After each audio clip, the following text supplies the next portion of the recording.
Hey friends, hey friends. This is Rose AJ coming to holla at you today with the Carnivore Connection. Y'all know where we have heartfelt and soulful conversations that take place every week. So today I have with me Robyn Heron, carnivorous grandma. Okay, for y'all that know me, yes, I am a grandmother, but I go by Bea because I'm incognito. We're going to go ahead and turn this over to Miss Robyn. Go ahead, girlfriend, take it away. Hi, everybody. My name is Robyn Heron, and I am your carnivorous grandma. I'm so excited to be here with you today, Rose. It's just so nice to finally actually get to meet and talk with you. And so basically, I started carnivore 18 months ago. I've been eating a primarily meat-based way of eating for the last 18 months, and I don't even have scurvy yet.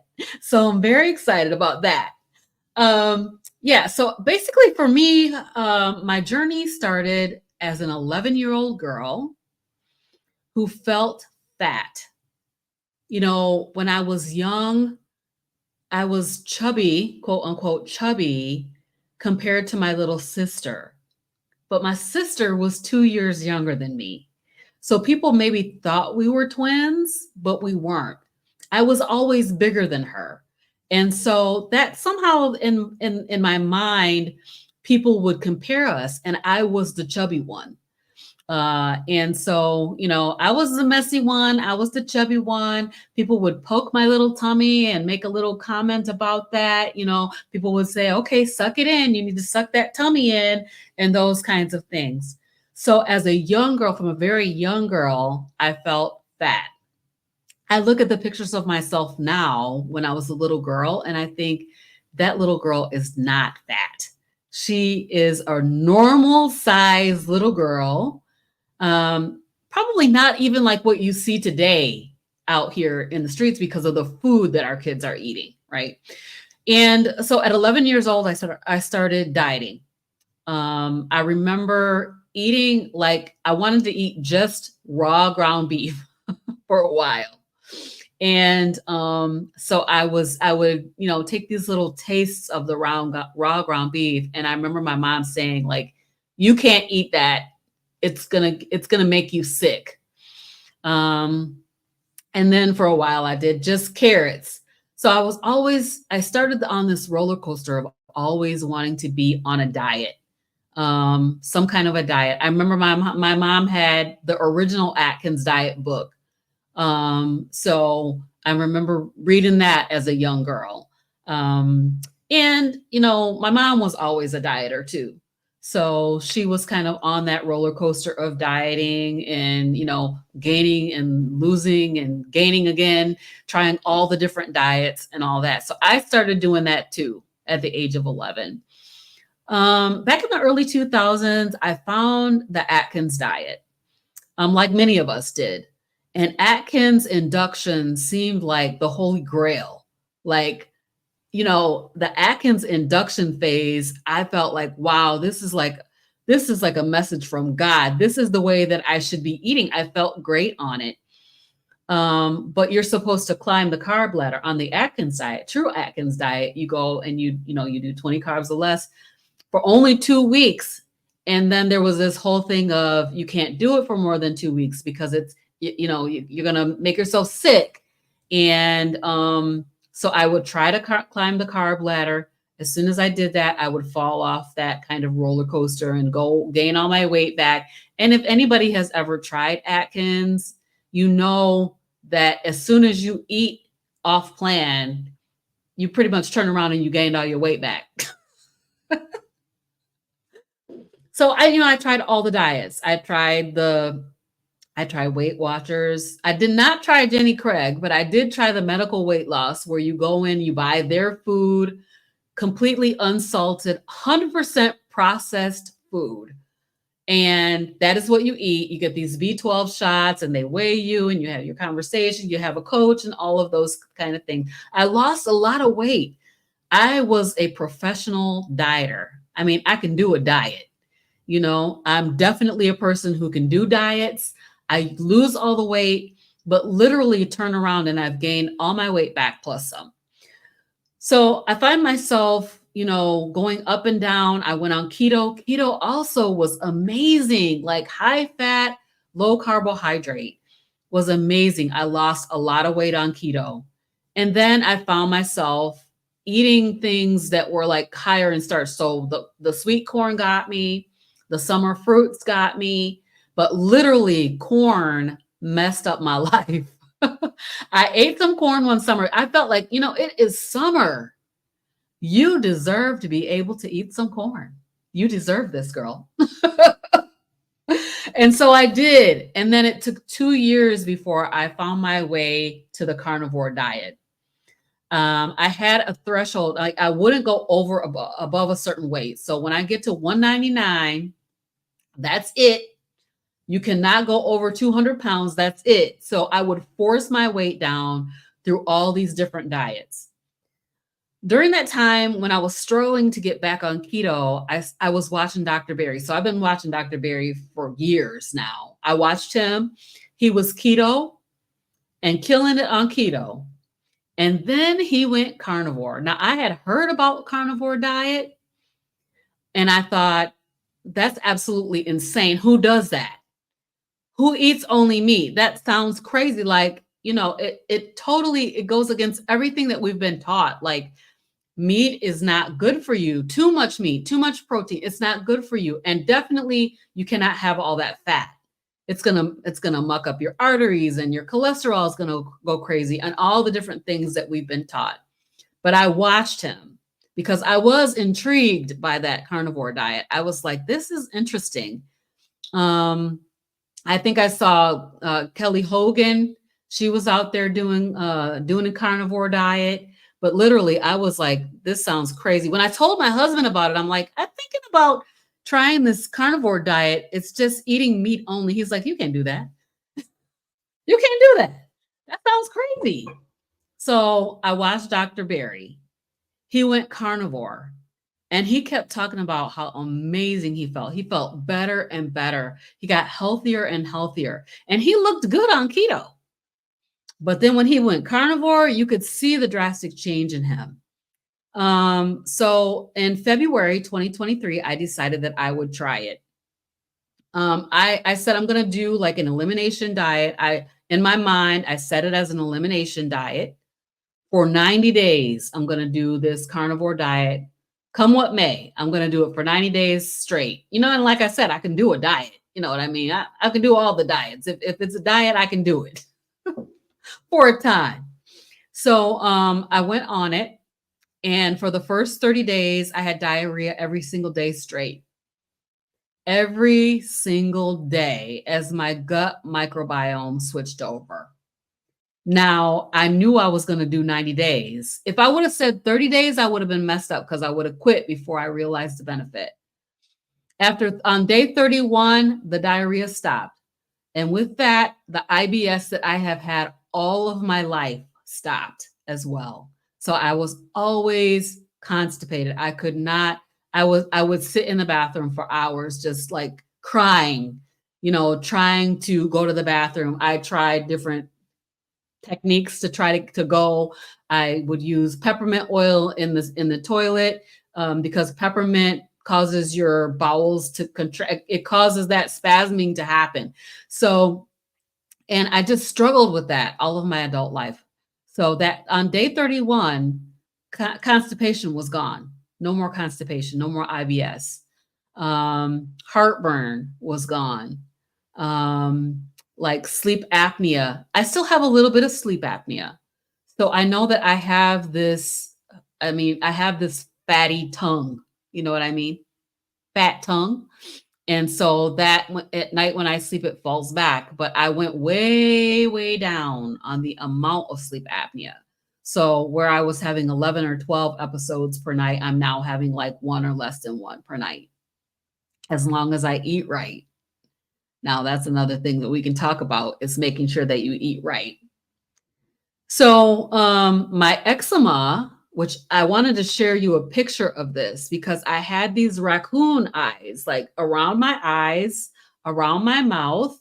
You could see this eczema. I was constantly rubbing my eyes, constantly rubbing around my mouth, which caused this black circle to be there all the time.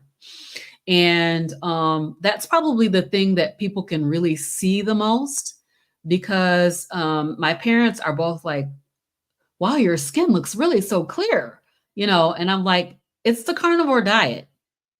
Because I had that all the time. I had terrible hand eczema. It's called dyshydrotic eczema. I still get some flare ups sometimes, nothing compared to what I used to have. And then, so it was, eczema, and then the heartburn. Oh my gosh. I used to have such terrible heartburn all the time, every night. Sometimes I would take something over the counter for it. Tums. I was popping Tums every night, because I needed to have something to keep that heartburn at bay. No more heartburn. And then the other thing that was so shocking was my seasonal allergies. So seasonal allergies that I've had since I was a baby, like a kid.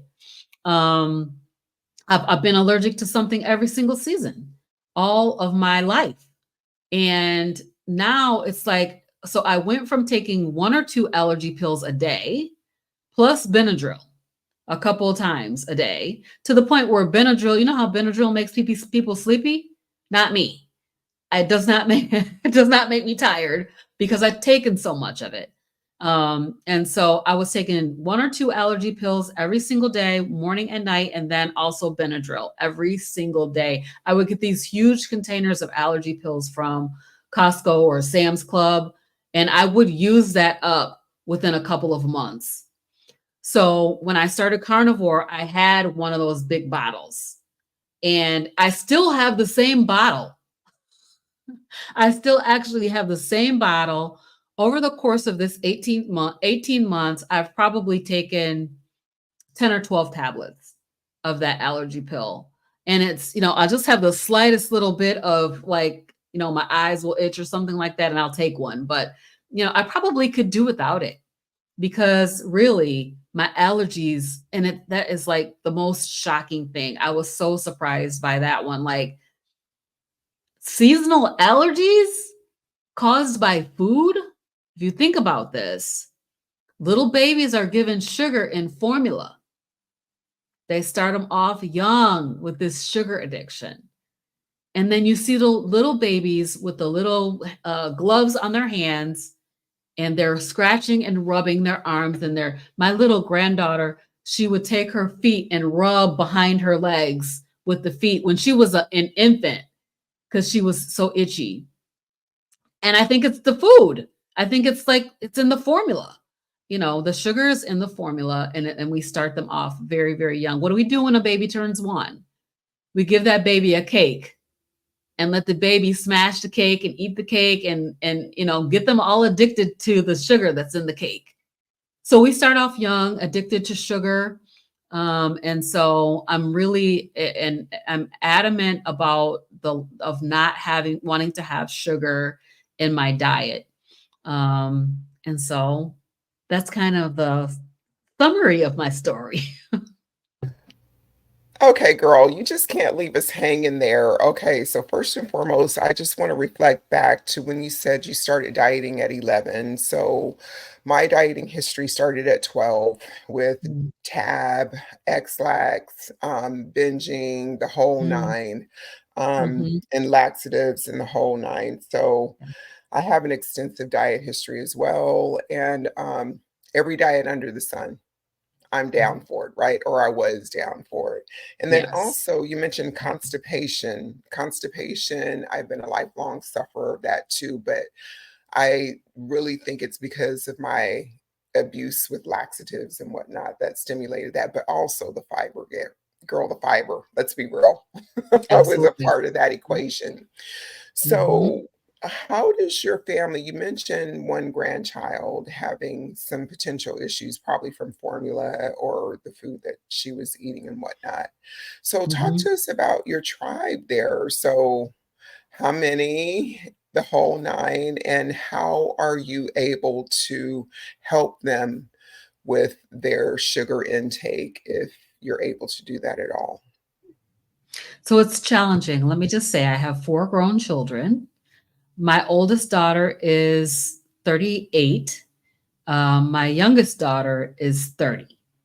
And in between, I have another daughter and a son that are in the 30s range. And so between my 3 girls, I have 11 grandchildren.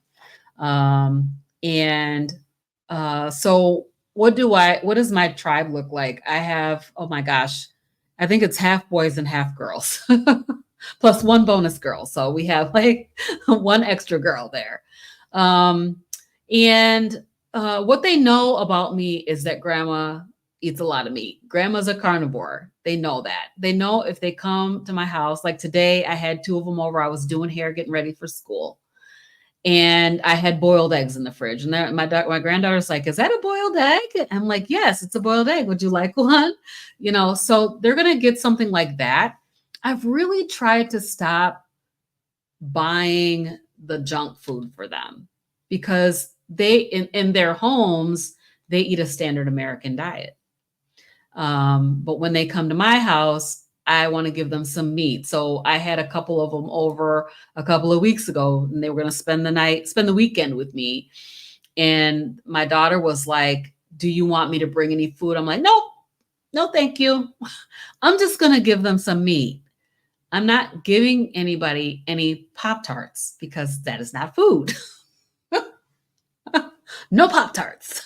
So, and my grandkids love sweets. They love the snacks. They eat a lot of snacks. Oh my gosh, they're all snack junkies.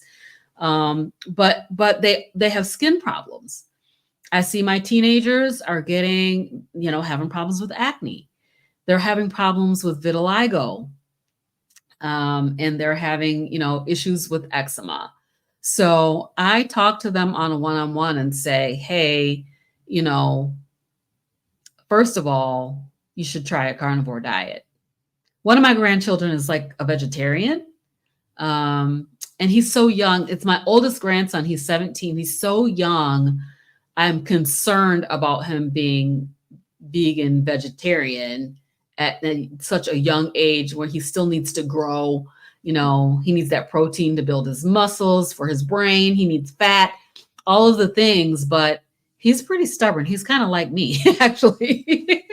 It reminds me of myself. Like he's got his mind fixed on doing something. So he'll do it for a while and then he's going to come back and become a carnivore. I believe that. So I tell them, when you grow up, you can be a carnivore too.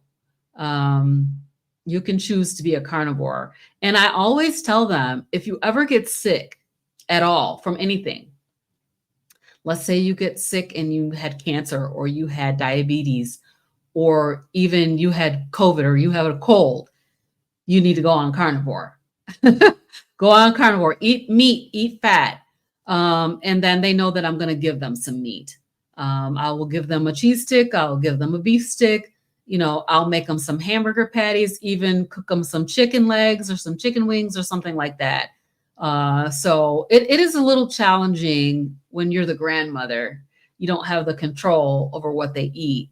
But when they come to my house, I'm like, yeah, don't bring the Pop-Tarts. We're going to give them some bacon. I love that. And let me piggyback on that. It's like, yes, we want to control the universe now that we know better, right? We want to control things, but you and I are wise enough to know that that's not possible. We will get a lot of pushback. But my 2 granddaughters, they are over a lot. So they have their own dishes, their own cooking utensils, because I wanted to teach them from a very young age, right? What I know, this is how we're going to cook. They have their space in the refrigerator and the freezer and all that stuff.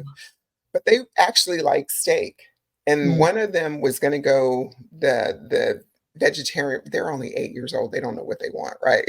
right. The vegetarian route and all that stuff. I only do salads. I only do this. So I feed them ketogenically here, very ketogenically. And now that I know the cuts of meat that they really like, I try to prep them ahead of time and put them in the freezer. So all we have to Nice. do is snip them and add them to the saucepan and whatnot. But Mhm.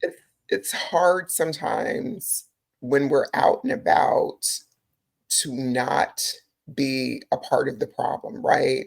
If they want Right. ice cream, okay, well, it's been 3 months. I'm going to take you for ice cream. I don't want to be this hard ass, right? Unrealistic with it. Yep. But I just want them to know that there's boundaries when they come over here. And then I do take them out every now and again. What about Yeah. you? Do you allow them or do you treat them to things that are standard American diet periodically, but not 110% of the time, obviously? My grandkids are McDonald holics. They love McDonald's. Do they have Oh my PhDs in God. McDonald's? They have a, yes, PhD in, yeah, exactly. Oh my gosh. I mean, and every time they want to go someplace, it's going to be McDonald's, and they want like a chicken sandwich or they want chicken nuggets. They want fries, and it is difficult. It is challenging. So sometimes I do give it. Matter of fact, we went to breakfast one morning. They all had hotcakes. I'm like, what are you going to do? What are you going to do? You Yes, know? yes, yes. So it's not my preference. And if I'm cooking for them, I'm gonna cook them something different. But a lot of times for that convenience, and that is really a shame, actually. I would love it if I could go there and just order a boatload of hamburger patties and make them eat that, but they're not gonna eat it. You know, I'm gonna Right. end up with a bunch of burger patties that I'm gonna eat because they're not Well, gonna eat that. and it's realistically, what are we doing 80% of the time? The other 20%, you have to have some give and take, right? And even in our own personal lifestyles, there has to be a little bit of touch and go. Are you using mustard or are you using seasonings? Everybody has a Yes. different blueprint for what makes them tick. So, That's speaking right. of food, talk to me about what you like to eat because it sounds like you are a real chef in the kitchen. So what do you normally eat? Oh What my does the day gosh. of eating look like for you?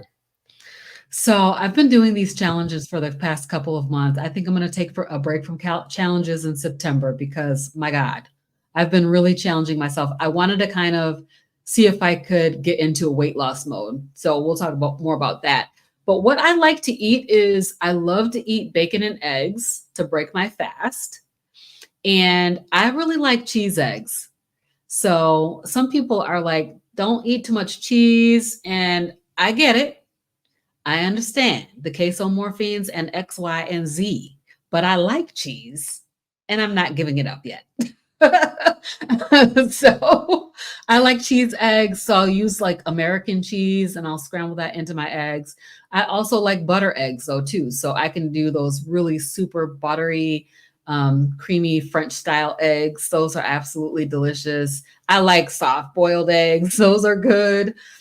So bacon and eggs is one that I use a lot. I usually do have beef every day. A lot of times it's ground beef because the ground beef is just more cost effective. But I love me a ribeye. I mean, I go to Sam's Club and I get that giant ribeye. Usually I'll split it with my mom, and we get that giant ribeye roast, and they slice it there for you. So you get you some nice steaks there at Sam's Club, and they're really really good. To me, Sam's Club, out of Sam's and Costco, Sam's has the better rib steaks. Their ribeyes are really good. Um, so I mean, I eat, like today I had a T-bone steak for dinner with some butter. And for breakfast, I had a couple of soft boiled eggs with bacon. And I was actually, our church had a baptism today. So I was like, okay, I know they're not going to have nothing there for me to eat because it was our church picnic, annual church picnic. So I brought my eggs and bacon with me, but they did have a rotisserie chicken. So I ended up eating a little bit of that with my bacon and eggs. So somebody's thinking about me because usually it would just be fried chicken. So that was great. I was happy about that. So I like all the meats. I eat chicken, I eat pork. I love pork steaks. Oh my gosh, pork steaks are so good on the grill.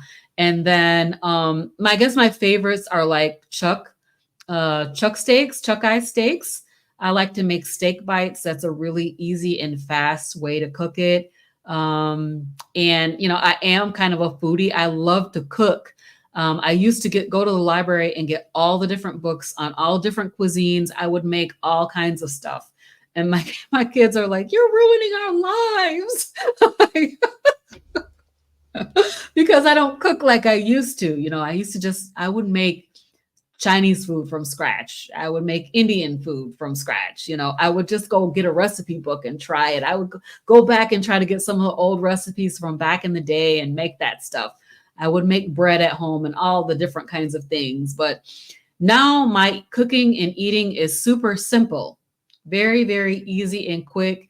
I can always be eating in 30 minutes or less. Unless I'm doing something like in the crock pot, which I do often. And then also I use my pressure cooker often. So I do love to cook. Yes. Oh, that's interesting because you had a wide assortment of meat that you were talking about. I love it. And eggs are part of my daily routine too, a minimum of six. So I eat one meal a day. So Okay. six, yeah, just one meal a day. And my favorites are hamburger patties. And then every now and again, I'll get on a bacon kick. So yesterday, today, and tomorrow, bacon, bacon, bacon, bacon, bacon, and salmon. So I try to switch it up just a little bit. But bacon causes a lot of inflammation, so I really should not Oh, be okay. eating it, right? Yeah. So every quarter Mhm. I can go there for 3 days, but I'm a Yeah. pretty basic person too. Prior to carnivore, I don't know how many times I spent looking for the right recipe, doing the recipes, hating the recipe, and just reverting back to the basics, right? So Yeah. carnivore has solved all of that for me. It's just very simple, Mhm. straightforward, but I'm a Costco girl, to be quite honest. We have a I have Sam's Club Costco that's literally about 30 5 minutes. miles.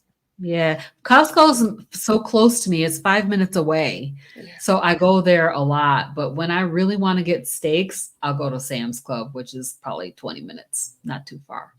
So I'm gonna have to check that out because we have one about 30 miles from us. So I'll have to put that on my calendar and then get back with you Mhm. in comparison shop and whatnot.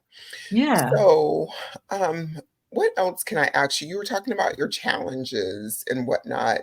So you do a different challenge every month, from what I understand, a different variation of something? So yeah, so I've done several challenges over the course of my 18 months on carnivore. I tried the sea lion diet. That was the first one I did back in October last year.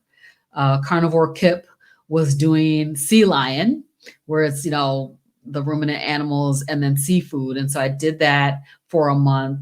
And then in February, I tried Lion Diet. Now, Lion Diet did not agree with me. I don't know if I had like this visceral emotional response to it or it actually made me sick. So just eating only beef and lamb, after 2 weeks, I could not continue to go down. I couldn't continue to do it. I had to stop.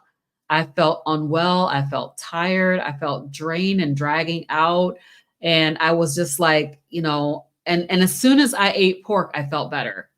So I don't know if it was emotional or actual physical, but I physically felt unwell in diet. But for the last couple of months, I've tried a couple of challenges because I was a little bit frustrated with my weight loss. So, as we know, and I know this in my head, the carnivore diet is not necessarily a weight loss diet. It's more of a healing protocol. Easy to say, but I lost 20 pounds in the first 3 months, and then I didn't lose any more weight. And I know I have like fat on my body. I know I have weight to lose. So I've been trying to tweak things and figure out how can I get into weight loss mode. So for the last couple of months, that's what I've been doing. I did a month where I didn't have any seasonings, and I also didn't have any cheese in July. No seasoning, just plain salt or Redmond's real salt. And that was that. And then I had bacon. So it's kind of like a bacon and beef and shrimp. Those are the three things that I was eating for the month of July.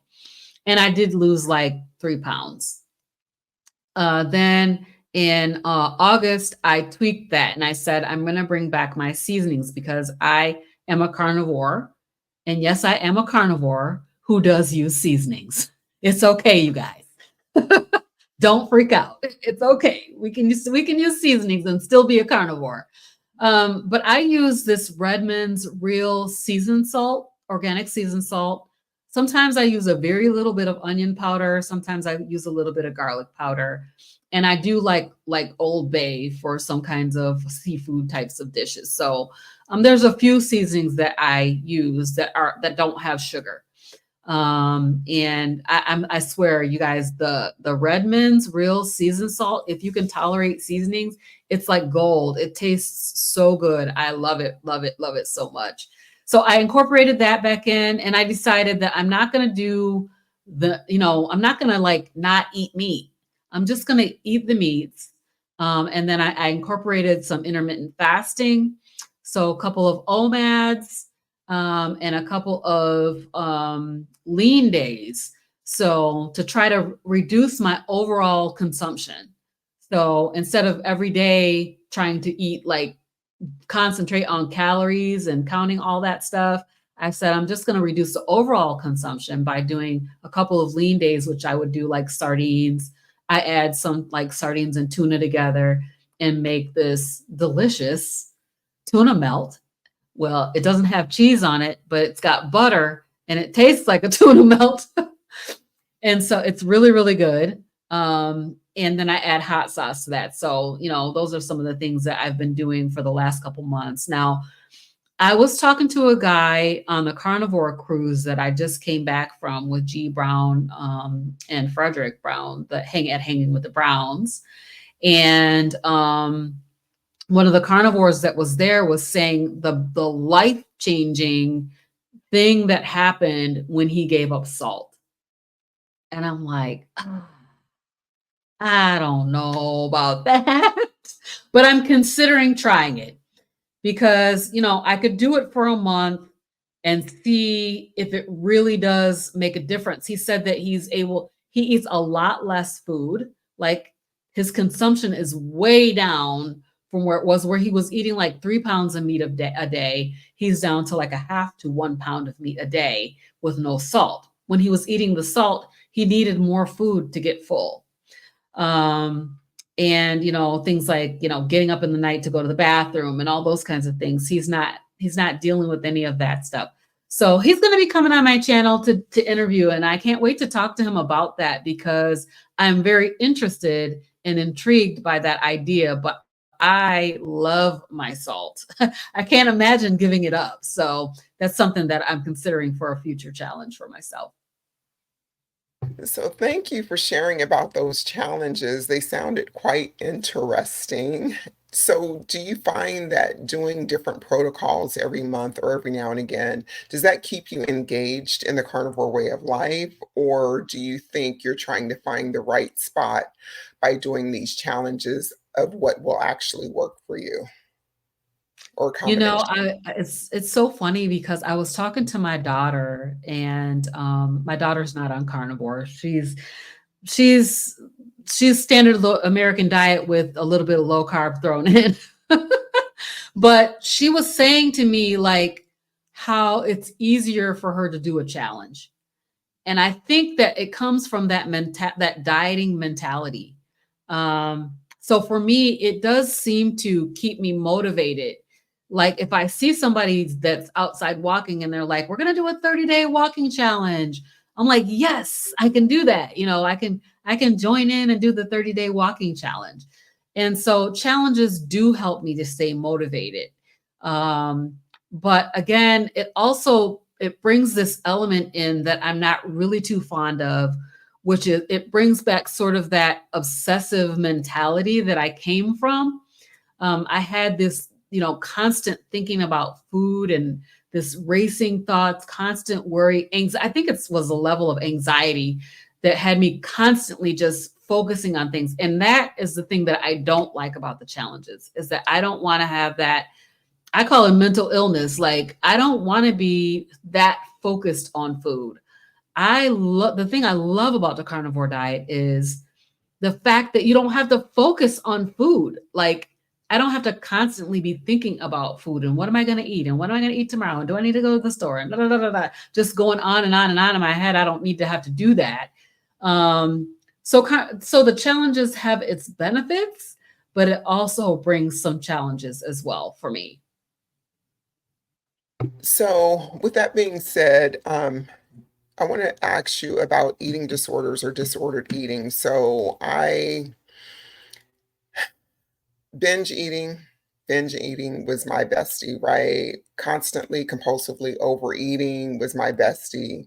So for me, it stemmed from mental illness, right? So an eating disorder, but I also had disordered eating. So Mhm. there's like a lot of times people use them interchangeably, but the component for eating disorders is usually a clinical diagnosis, but I was never clinically diagnosed. I just knew. When you were talking about the racing thoughts, the obsessiveness, having a conversation with someone while thinking about what I just ate. What am I going to eat? How many calories is that? How many miles do I have to run? Just the whole nine. It just takes on a whole new level. And then the disordered eating comes in. Maybe somebody's dieted just a little bit too much, but they can reel it back in and get to their normal snacking and their normal 3 meals a day. Whereas it just doesn't ball out of control continually. So, talk to me about eating disorders or disordered eating for you. Has that Yeah. ever reared its ugly head, or have you acknowledged that might have been in your past? So I do not have any kind of a diagnosis of an eating disorder. But what I do know is I had obsessive thinking about food, um, to the point where when I went on carnivore, I was like, oh, so that was not normal. Like that constant thinking about food, talking about food. And I would say to my mom, because my mom has the same thing, the same issue. And she and I have in common that we could always talk about food. We could always go to the store and look at food and buy food and think about food and talk about what we're going to eat and what did I eat yesterday and did you know I cooked this and all those kinds of things, just completely obsessed with food. So one day I realized mom is still talking about food, but I don't want to talk about food. I don't want to talk about food, which was so strange because it's always been that way.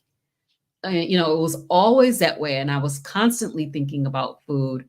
And I think it was like a mental illness. I think it was one aspect or one prism to look at my mental illness through was the obsession with food. And then there were other, things around that mental illness that I dealt with, anxiety and just all kinds of things that were other around that. But the food was my primary focus. So that's why I could do a diet. I can get obsessed about that diet. I can track on my fitness pal or chronometer and I'm totally into that and engage with it because of the obsession with the food. So while that was not diagnosed, I know that it was there because I recognize it in its absence. Once it was gone, it was like, oh my gosh, this is not normal. Just like it's not normal to think somebody died every time your phone rang. I mean, do not call me, people, because if you call me, something terrible has happened. I always thought that. And I realized when I went on carnivore, after about 30, 60, 90 days, my phone could ring and I'm like, oh, let me send that to voicemail. What? Oh, what? That is not normal. So while it was undiagnosed, I think I definitely had, some sort of an eating disorder. I have chronic overeating and I still have chronic overeating.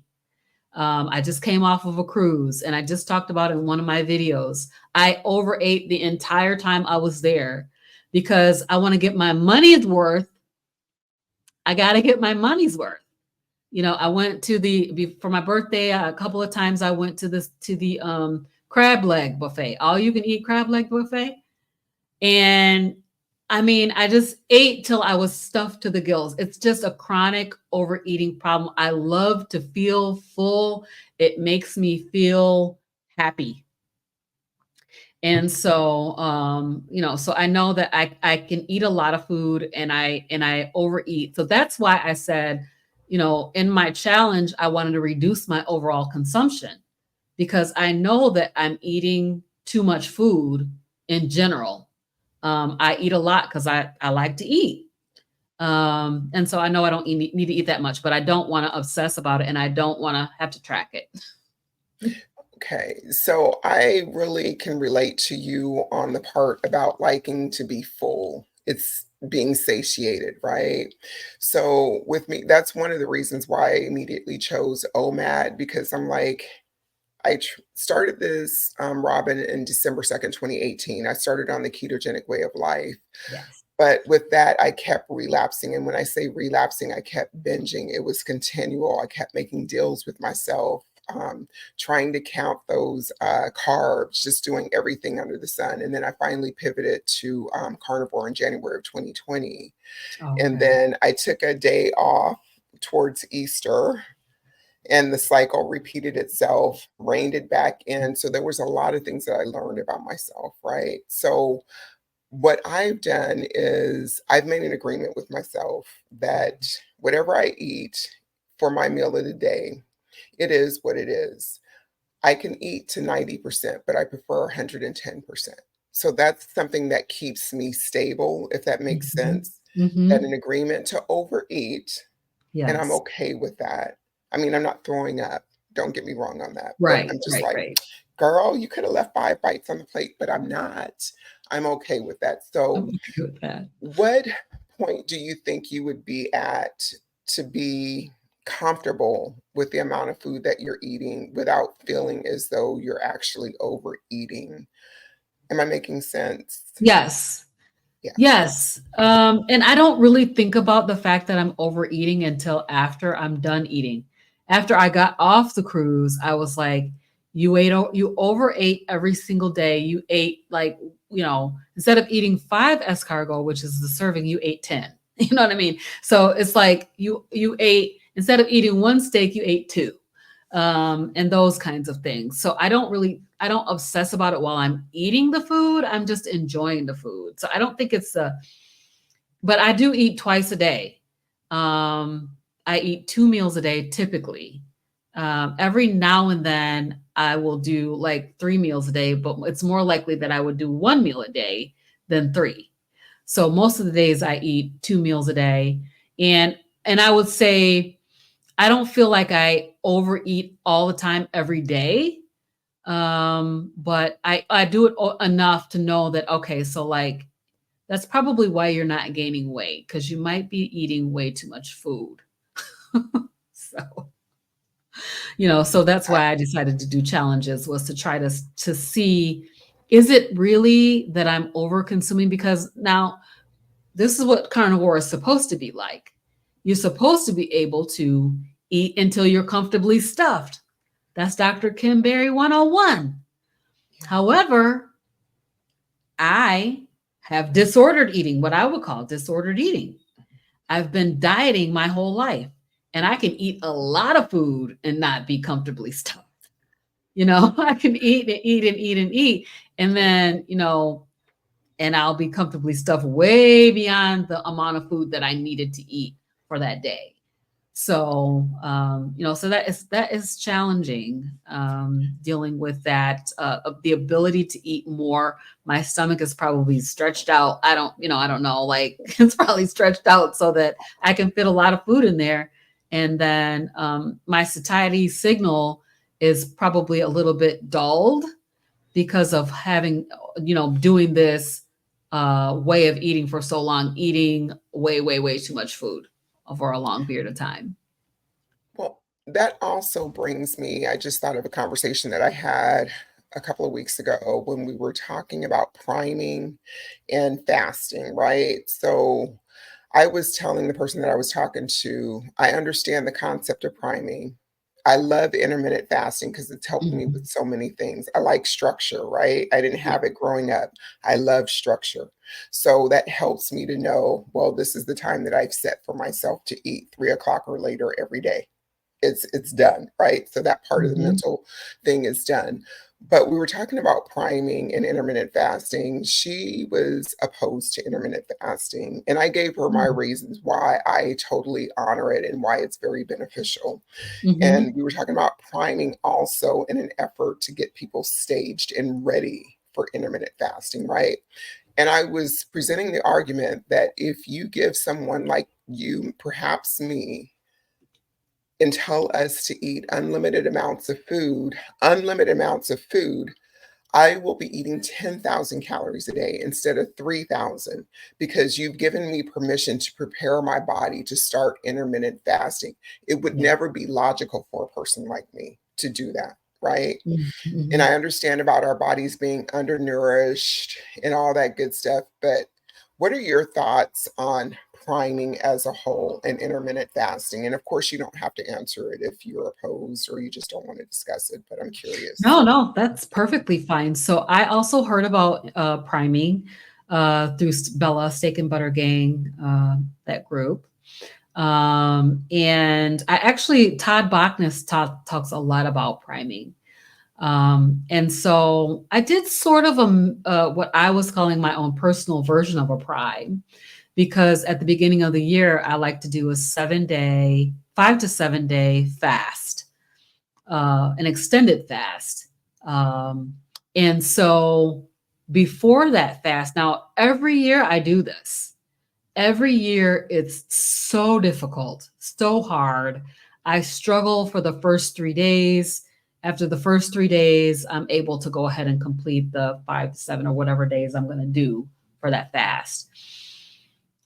When I did the priming, which meant that I was going to eat 3 meals a day every day. And I think I did it for about 3 or 4 days, not really that long, 3 or 4 days.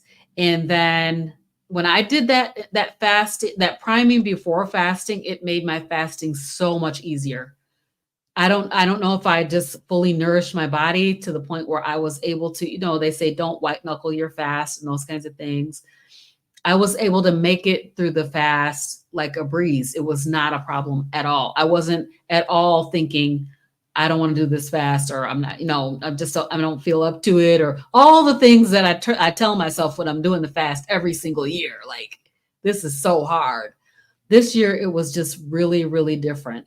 And I think it was because of the priming. Now, I didn't monitor how much food I was eating. I ate carnivore, and I ate 3 good solid meals each day for those 3 or 4 days. And then I went into the fast. So I definitely think it could be beneficial for fasting. Now, priming with intermittent fasting, I don't know. I've never really tried a prime for intermittent or for like a 24-hour fast or anything. I've only done it when it came to a longer, longer term fast. So you're my hero doing a 5 to 7 day fast. I don't fast past 36 hours. And girl, let me tell you, I did it one time. And I told my daughter and my bestie, I texted them both. I said, I'm tapping out because 24 hours is my jam. Hmm. 36 hours, girl, you got me twisted. Okay.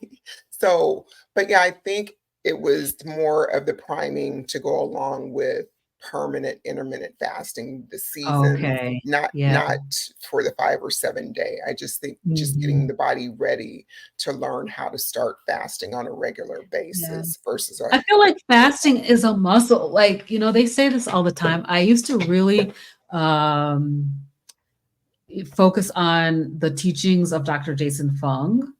I love Um, him. I'm obsessed with him. yes, he's awesome. And so I've read a couple of his books. I used to listen to his podcasts and his YouTube videos all the time. And I was very much into fasting.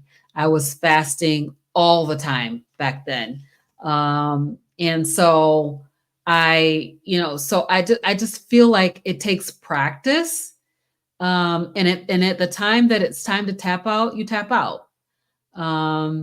and then you go back and you try again, but yeah, I definitely feel like that priming could help, because that being satisfied nutritionally before you're going into those types of stressful situations can be very, very helpful. So I would think that it would be a really good thing to do. I think, though, like you, like, you know, does it matter how much food you're eating? I don't know, because they say eat until you feel satisfied. And so I'm like, if that's 10,000 calories, then eat the 10,000 calories and then go ahead and fast. And see what happens. That's what I say. But yeah, I used to do the same things. And I really feel like I struggled to fast when I was doing Dr. Jason Fung's protocol. And they had these groups that you could be in where they would do rotational types of fast. So you would do alternate day fasting, you would do like a 72-hour fast, 36-hour, 40-hour fast, whatever the fasting links were. And they had groups that support groups. They probably still have it. And but I was always white knuckling the fast because I didn't know about priming. So I really feel like priming can help with fasting for sure. So here's my thing. Like you said, it's a muscle that you have to build up to, right? You have to build up to it. Yeah. And extended fasts or even 36-hour fasts are not for everybody. But my Yes. thing is that our body needs a daily rest from breaking down food so it can Yeah. actually do what it's designed to do, right? Just break it down, rest, and go do the work that it's designed to do. So whatever that is, whether it's a 12-12, 16-8, whatever suits your fancy, you do it. Hmm. So before we get ready to close out, could you please tell folks where to find you and what your YouTube channel is all about? And if you had any words of wisdom, well, let me just scratch that. Let me do, because I had this question in my mind that I wanted to ask. As an Okay. African American woman, a woman of color, doing this way of life, talk to the sisters and the brothers that are out there, because there's so few of us, Robyn, in this space, as we had talked about before the show, that we're Yes. doing what we can within our means and protocol to get the word out. So talk to the brothers and sisters out there that may be looking at us like we're just crazy. And I know that you are looking at it like it's crazy, because according to what we've always been taught, it is crazy. But what we have been taught all these years about food and nutrition is backwards. Turn your nutrition pyramid upside down and do it that way. Because basically what we have been taught is actually not appropriate for humans. Human beings require protein, meat-based protein, and fat for your brain health, for your muscles, every cell in your body, for your mitochondria to be able to work appropriately. You require meat, fat. And yeah, you need meat and you need fat. What they've told you is that you need fiber in order to be able to go to the bathroom. I found out that fiber was making it so that I could not go to the bathroom.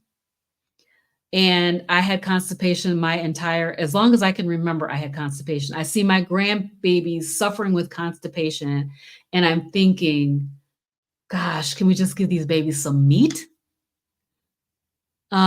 Take out the rest of the things. If there's nothing else that you can do, remove the processed food and sugar from your diet. Remove the processed food. It's not food. You got to look at those boxes and packages and shiny bags and all of that stuff and say that is not food.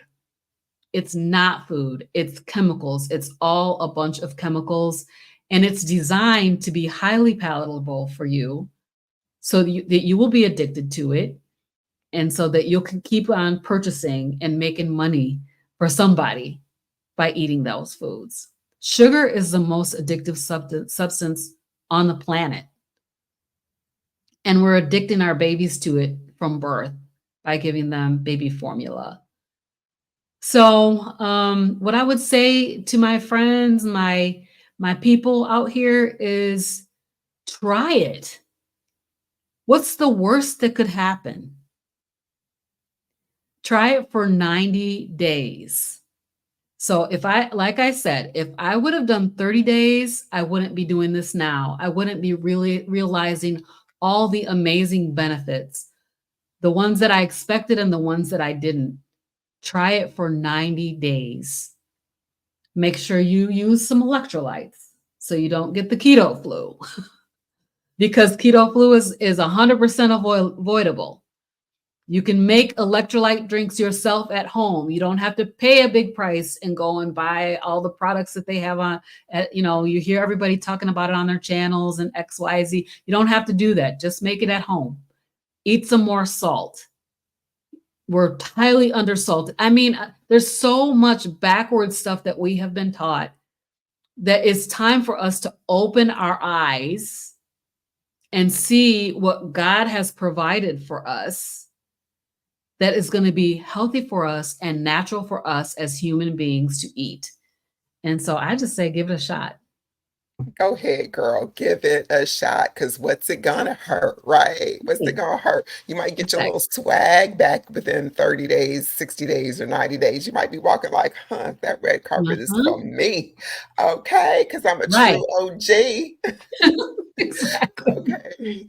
So, Robyn, please tell folks where they can find you, what your YouTube channel is all about, and where do you see yourself in 6 months from now with anything, with your lifestyle, with your family, with your employment, whatever you want to say.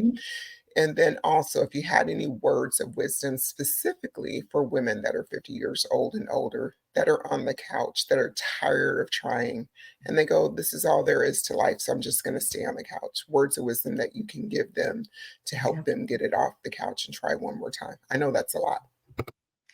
No worries. So my name is Robyn here, and of course you see my channel. It's Carnivorous Grandma, GRAMA, in case you're listening and not watching.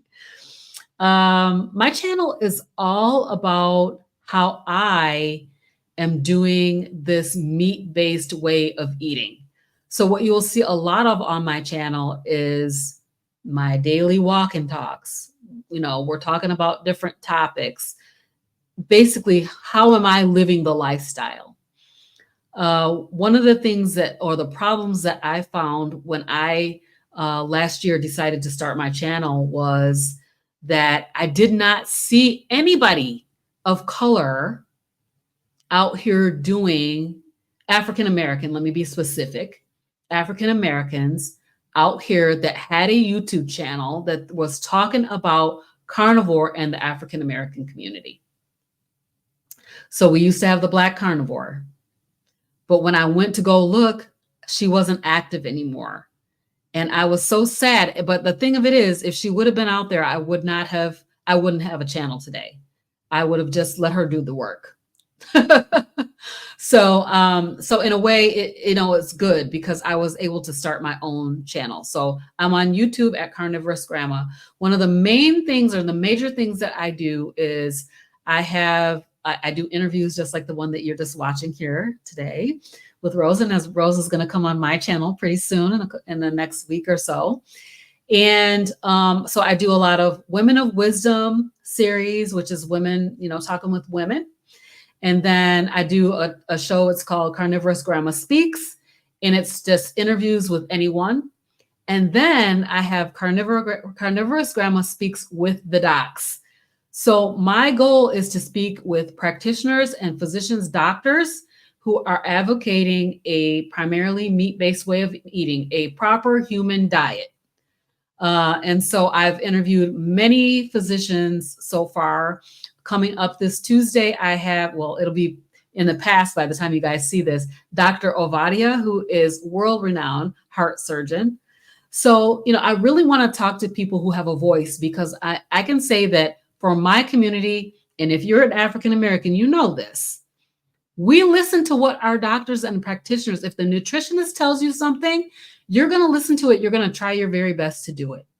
So my goal is to bring these voices to the community so that they can talk to us and tell us about this amazing option, the better option. So that's on my YouTube channel. I'm also Carnivorous Grandma on TikTok. And so I do some little things out there. I do post some of my YouTube videos on TikTok. I'm just starting to build that up. I'm Carnivorous Grandma on Instagram. And same thing, you know, some of the same content you'll see, plus pictures and stuff like that on Instagram. And then on Facebook, it's Robyn Heron. I can't remember if I put Carnivorous Grandma on there yet, but Robyn Heron on Facebook.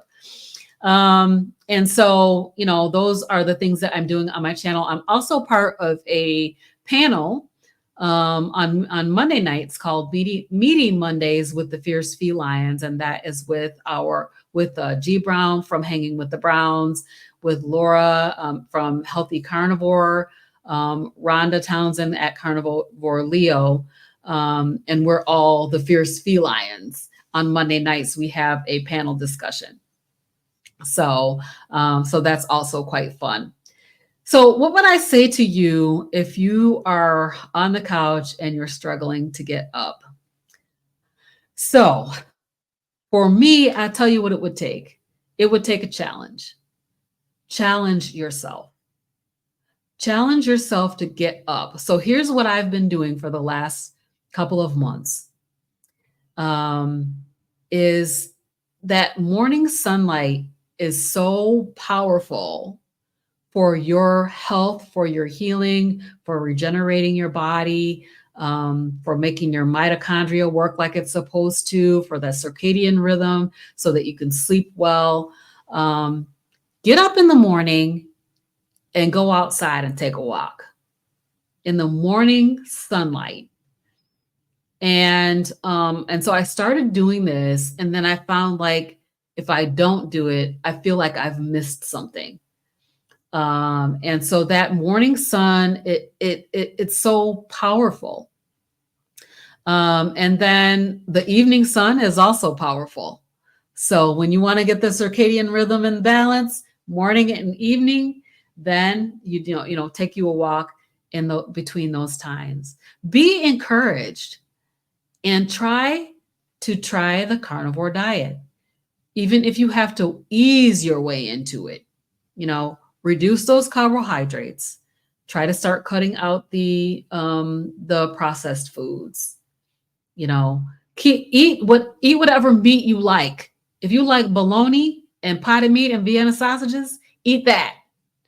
If you like hot dogs, eat hot dogs. Whatever the meat is that you like, it's better than whatever you've been picking up off the shelf. It's better than Cheez-Its. It's better than Cheetos. It's better than all of those things for you. Even the processed meats, go to the deli, get you some sliced meat, wrap up a piece of cheese and a piece of meat and eat that. And just be encouraged because you can do this. If I can do it, and if Rose can do it, you can do it too. Right on. Very well said, my friend. Very well said. All right. Thank you for sharing your words of wisdom, where we can find you and what you're currently doing. I appreciate you having this conversation with us this evening, Miss Robyn, and I hope that our virtual paths will continue to cross in the future on a consistent basis. So y'all, this is Rose AJ with the Carnivore Connection, where our soulful and heartfelt conversations take place on a continual basis with new stories every week.